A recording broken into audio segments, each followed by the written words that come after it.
Cette initiative, c'est une initiative de paix que nous sommes engagés en tant qu'artistes pour l'accompagnement du processus de la paix en Casamance. Donc c'est un engagement artistique dans une dynamique culturelle. Donc l'objectif pour nous, c'est d'éveiller les peuples, la jeunesse, toutes les populations par rapport à ce conflit qui perdure plus de 3 décennies et qu'on vit dans l'insécurité, dans l'inquiétude, dans l'instabilité. Donc c'est de faire des conférences de presse ultérieurement, de faire des concerts à Ziguinchor et à Bignona où on va véhiculer des messages de paix. C'est pas pour faire danser les gens, mais c'est véhiculer des mots. Des mots et des mots, donc des mots qui soignent des mots. Donc c'est des mots avec M-O-T-S et des mots avec M-A-U-X.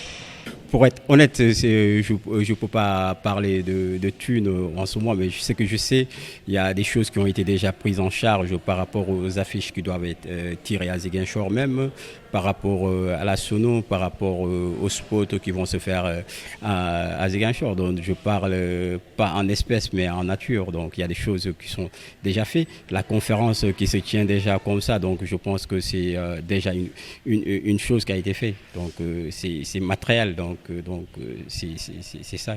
Je pense que c'est très important. Donc, mais je pense que c'est un engagement, que ce ne soit pas un engagement d'une minorité, mais que ce soit un engagement maximal de la nation, de tous les citoyens. Donc je me dis, ça doit être une priorité citoyenne, une priorité patriotique, une priorité en tant que journaliste, en tant qu'artiste, en tant que politique, que ça soit pas un jeu de mallette, mais que ça soit une vérité, que ça soit une justice, que ça soit une réconciliation et un pardon. Donc je pense que c'est ça qui est important dans ce conflit.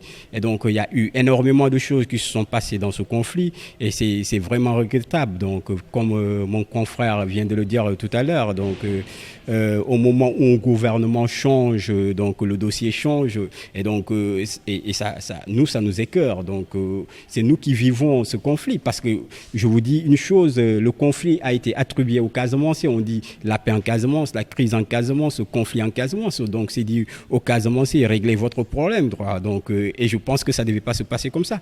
Donc la priorité doit être nationale. Donc que les Sénégalais tous, du nord au sud, de l'est à l'ouest, que les gens s'engagent d'une manière vraiment citoyenne, d'une manière patriotique. C'est comme si, je disais, le politicien, quand il bat campagne pour les élections, il met son cœur, il met ses forces, il met tout. Et donc le journaliste aussi, quand il écrit, il puise vraiment de ses inspirations pour pouvoir faire quelque chose. Donc je pense qu'au moment où nos gouvernements seront engagés d'une manière politique, pas d'une manière politicienne, on arrivera à régler ce conflit. Mais il faut que les gens se réunissent.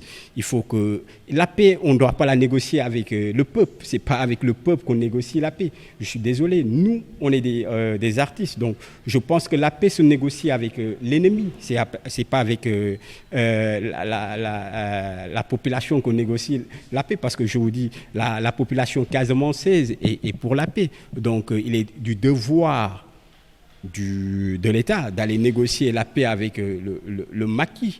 Et c'est important. Et il y a combien d'organismes qui sont en Casamance? Moi, je ne suis pas un facilitateur.